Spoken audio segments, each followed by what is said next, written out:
Assalamualaikum warahmatullahi wabarakatuh. Nama saya Rindu Amalia. Saya dari kelas A5 Akuntansi R1. Kali ini kita akan membahas mengenai materi transaksi antara perusahaan yang memiliki hubungan istimewa terkait jual beli obligasi. Stay tune. Materi yang pertama yaitu pengertian obligasi. Obligasi sendiri merupakan surat utang jangka panjang yang diperjualbelikan di dalam pasar-pasar surat berharga.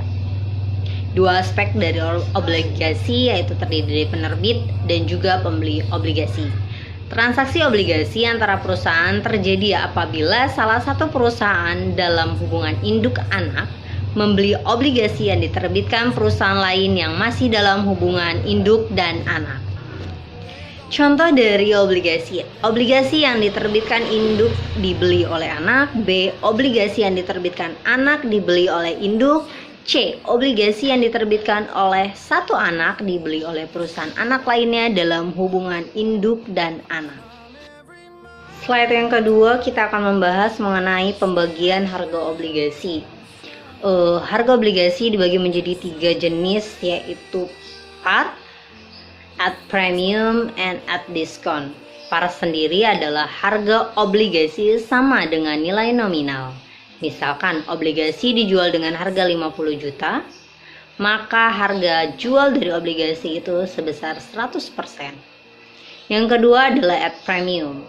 Harga obligasi lebih besar dari nilai nominal. Misal, obligasi dijual dengan harga 50 juta dengan persentase 102%, maka nilai obligasi adalah 102% dari 50 juta, yaitu sebesar 51 juta rupiah. Dan yang ketiga adalah at discount atau dengan diskon. Harga obligasi lebih kecil dari nominal harga jual. Misalkan, harga jual obligasi sebesar 50 juta dengan diskon dan harga potongan 98%, maka nilai dari obligasi adalah 98% dikali 50 juta, yaitu sebesar 49 juta rupiah. Yang selanjutnya adalah untung rugi dari konstruktif, yaitu harga beli obligasi lebih rendah dari nilai buku hutang obligasi, sama dengan keuntungan penebusan dibagi dengan untung konstruktif. Yang selanjutnya, harga beli obligasi lebih tinggi dari nilai buku hutang obligasi, sama dengan rugi konstruktif notes. Yang ketiga, untung rugi konstruktif dipandang dari sudut penerbitan obligasi karena hutangnya harus ditebus, serta keuntungan dan kerugian konstruktif harus diamortisasi. Yang terakhir adalah downstream, apabila induk merupakan pihak penerbit dan anak sebagai investor obligasi. Slide selanjutnya yaitu mengenai perubahan tingkat suku bunga pasar akan mengakibatkan perbedaan antara nilai suku bunga dan nilai pasar dari obligasi itu sendiri.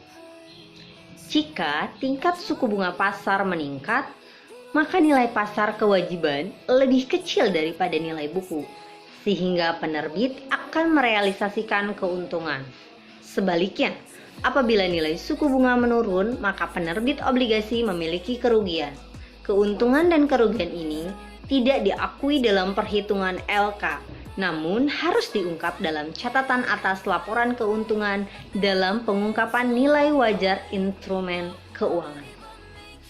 Obligasi antar anak perusahaan terjadi apabila menghasilkan piutang usaha dan utang usaha resiprokal bila untuk pokok maupun bunganya, pendapatan dan beban resiprokal serta transaksi resiprokal harus dieliminasi. Kali ini kita akan membahas akuisisi obligasi perusahaan induk. Contoh, pada PT Anak, perusahaan anak yang memiliki 80% oleh PT Induk. PT Induk menjual obligasi kepada pabrik dengan nilai nominal 1 juta berbunga 10% dengan jangka waktu 10 tahun pada nilai nominalnya tanggal 2 Januari 2016. 1 tahun kemudian, pada 31 Desember 2016, PT Anak membeli obligasi tersebut sebesar Rp100.000 dengan harga beli Rp104.500 melalui pasar obligasi.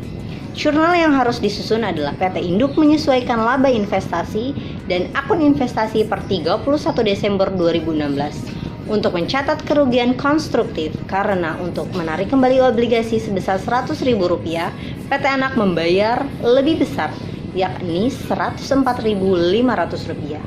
Jurnalnya adalah laba dari PT Anak sebesar Rp4.500 terhadap investasi pada PT Anak sebesar Rp4.500. Dari mana? Dari Rp104.500 dikurang Rp100.000 yaitu sebesar Rp4.500. Maka mencatat kerugian dan mengeliminasi jumlah resiprokal investasi dan kewajiban obligasi, kerugian atas konstruktif pada Rp4.500 dan hutang obligasi Rp100.000 terhadap investasi dalam obligasi.